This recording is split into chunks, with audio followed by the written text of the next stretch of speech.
dia. Sociedade Entrevista. Doutora Tassiane Mega, ela é endocrinologista, especialista em tratamento de diabetes e emagrecimento. Doutora, vamos lá. A senhora é endocrinologista, não é isso? Sim. O endocrinologista é aquele médico que a gente lembra logo, o médico que cuida, né, do paciente que é diabético, né? Uhum, isso mesmo. É o médico que pode não ser ele que venha a descobrir a doença, mas depois de a pessoa descobrir que é diabética, tem necessariamente que ser acompanhada por um médico endocrinologista, né? Isso. O ideal é que seja acompanhado por nós endocrinologistas, porque a gente consegue, assim, né, dar um acompanhamento integral do diabetes, que é uma doença que precisa desse acompanhamento, né? Porque o diabetes envolve tudo, né? O excesso de açúcar no sangue acomete o corpo inteiro. Então, é adequado fazer um acompanhamento de perto com quem sabe lidar com isso, que é o endocrinologista. Agora, a gente falava aqui fora do ar, e é importante tocar nesse assunto, que primeiro a pessoa, não é nenhum orgulho, mas a pessoa ter que aceitar que se trata de uma diabética, né? Que a pessoa está diabética, não é, doutora? O primeiro passo é esse, para cuidar da doença. Claro, a gente precisa, assim, entender a doença e aceitar. Não adianta, né, fingir que não está tendo a doença, porque quem faz esse, né, toma essa atitude não cuida da forma devida. E o diabetes, quando ele é bem cuidado, a gente consegue evitar as complicações da doença e a pessoa tem um prognóstico, vive uma vida praticamente normal. O diabético, ele é faminto por doce ou é impressão da gente? Ele gosta mais de doce do que toda outra pessoa? Tudo que é, assim, proibido, a gente, né, quer mais. Tem essa questão aí do nosso psicológico. Atacado, né? Mas quando os níveis de glicose estão muito alto e tem a dificuldade, né, de entrar das nossas células, pode haver esse estímulo para o nosso cérebro aumentar a vontade aí de comer carboidratos e doces. Isso pode acontecer, sim, num paciente com diabetes. Né? E quando ele recebe o diagnóstico que está diabético, qual é a primeira orientação do endocrinologista, que acaba sendo também ali um psicólogo, né? A primeira orientação é explicar que a doença, né, é uma doença crônica, que a gente vai precisar de um acompanhamento aí contínuo, que hoje a gente tem tratamentos muito bons, assim, que os medicamentos hoje, eles conseguem proteger o rim, proteger o coração, evitar as complicações da doença, mas é claro que precisa muito aí da ajuda do paciente em relação à alimentação e à atividade física e principalmente perder peso para os pacientes com diabetes que estão com excessos de peso. O paciente diabético, doutora, antes, primeiro que às vezes ele nem sabia, tinha paciente que não sabia, né, que era diabético. Depois que sabia, não tinha os recursos que tem hoje, mas a senhora acaba de citar aí. Né? Sempre surgindo um novo tratamento, novas orientações, né? E o diabético, ele pode ter uma vida normal? Pode sim, tá? Fazendo o tratamento correto, o diabético, né? O paciente com diabetes pode fazer absolutamente tudo, né?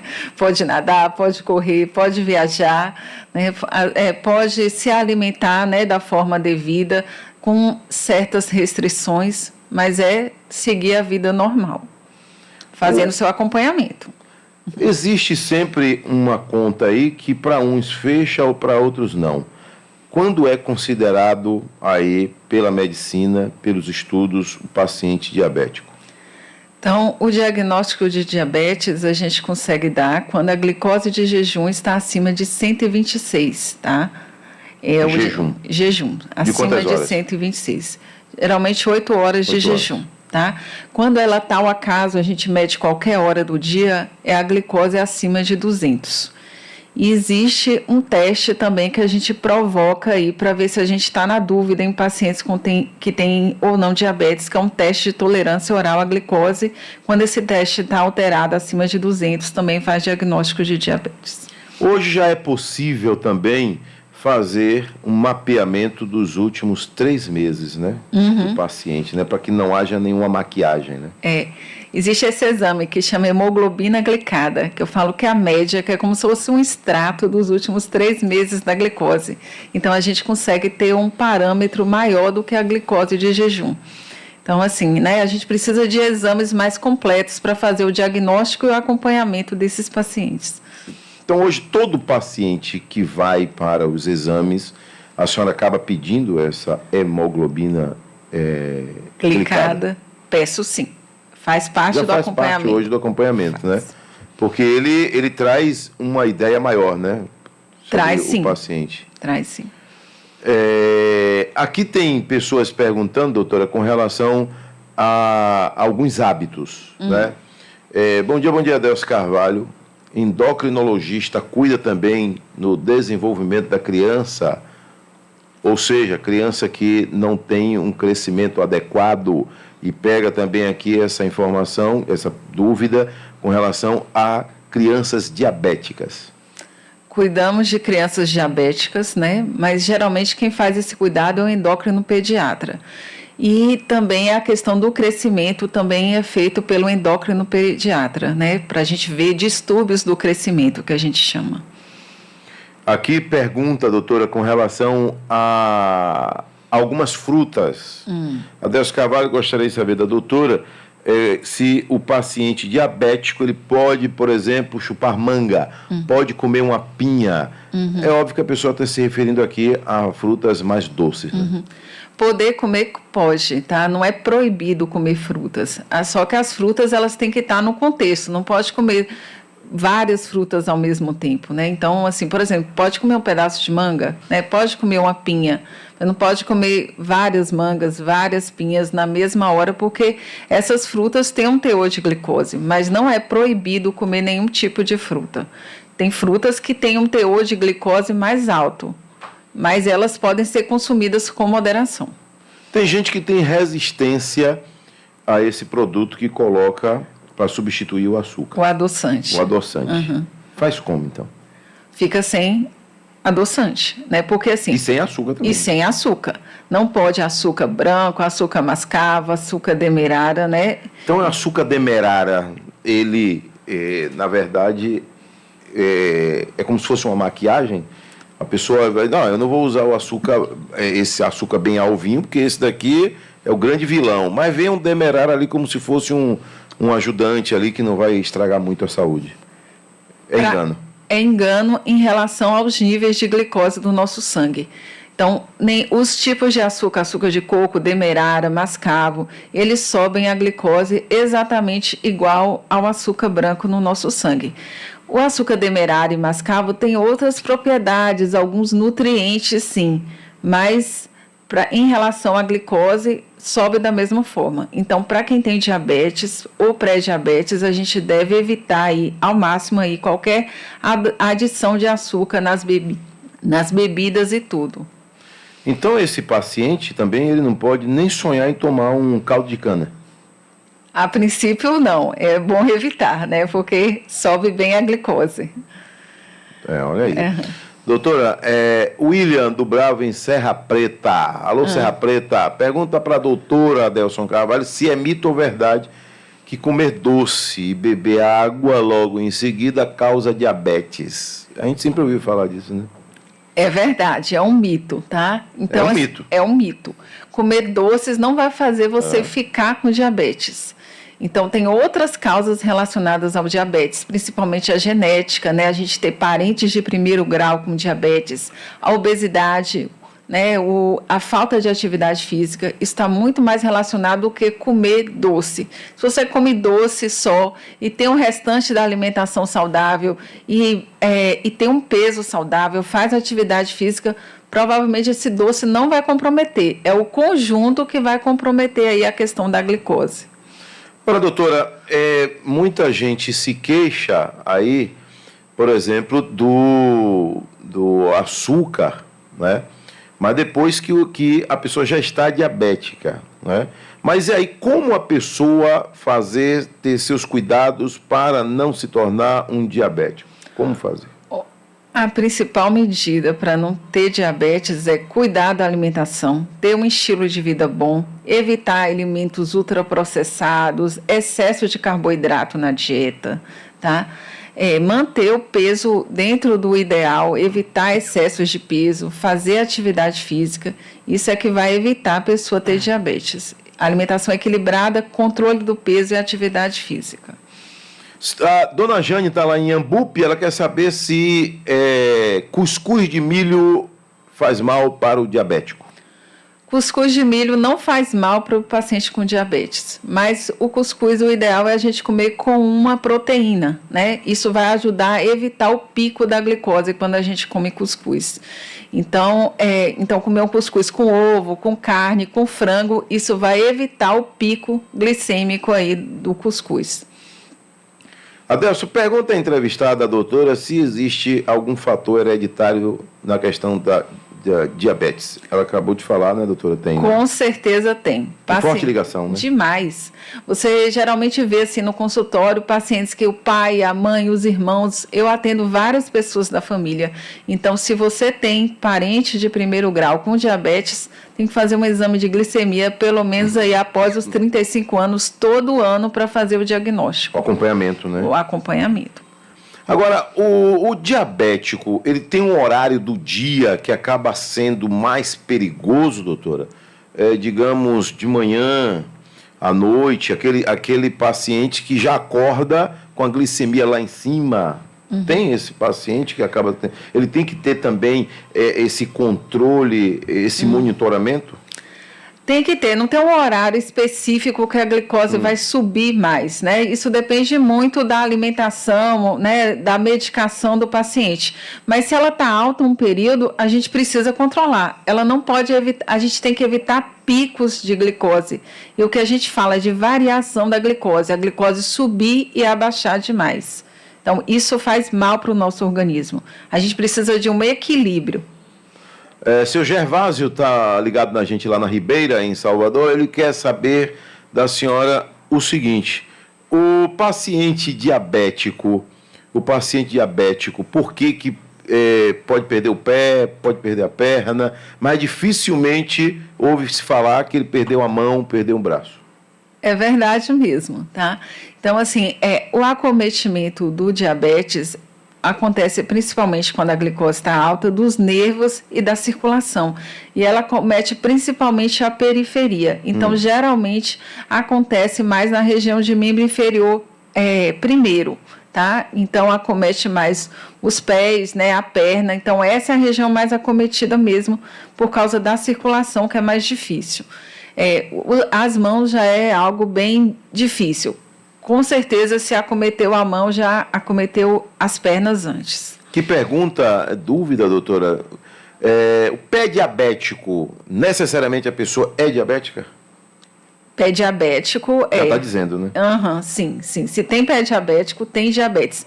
E tem vários pacientes que tomam remédio para diabetes e falam que não sabem que tem diabetes.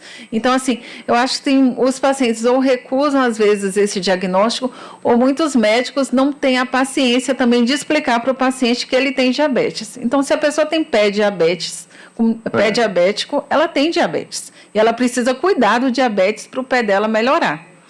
Agora, doutora, o paciente diabético não volta mais? Diabetes é diabetes, nunca mais vai ser curada essa pessoa? Não. Não existe um ex-diabético, então?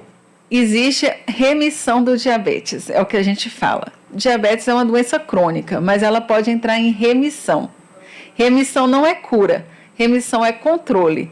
Por exemplo, a gente fala que os pacientes com diabetes, logo no início, é a hora que a gente precisa mais cuidar, porque a gente pode fazer a remissão do diabetes, dele às vezes, né, melhorar tanto que fica só com o controle alimentar e com a dieta, com o controle alimentar e com exercício. Então, é importante logo no início a gente não deixar a glicose para lá, a gente cuidar e principalmente intervir no peso desses pacientes, porque no primeiro ano, se os pacientes perdem até 10% do peso corporal, isso já é capaz de fazer o diabetes entrar em remissão em torno de 50% dos pacientes. Então, é muito importante cuidar logo no início.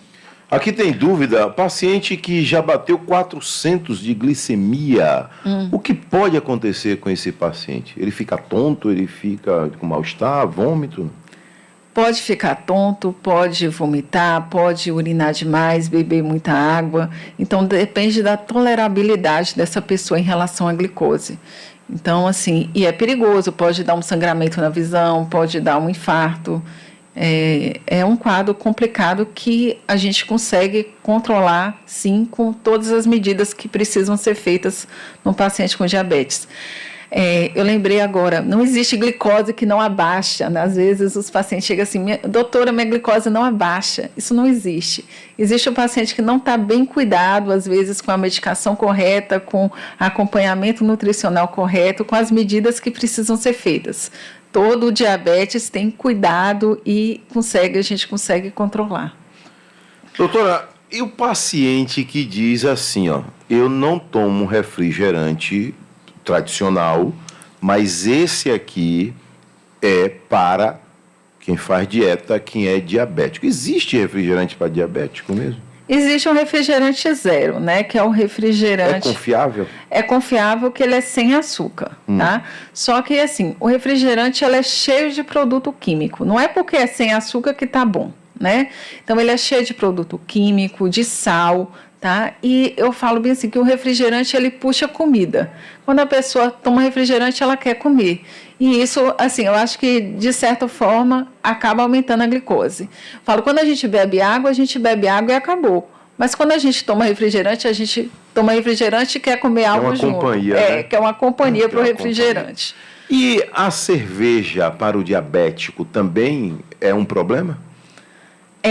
Né? A cerveja, o álcool, ele aumenta a glicose, né? Além de engordar, e o ganho de peso também faz com que o paciente, né, piore a glicose, e a cevada também aumenta a glicose. Então, assim, o paciente com diabetes precisa ter moderação no uso das bebidas alcoólicas. Não é que está proibido. Por exemplo, cerveja é um problema, então? Cerveja mas toda bebida alcoólica, não é só a cerveja, não, tá? Porque às vezes a pessoa troca da cerveja para o vinho, para o uísque, para a rosca. Começa a dar desculpa, né?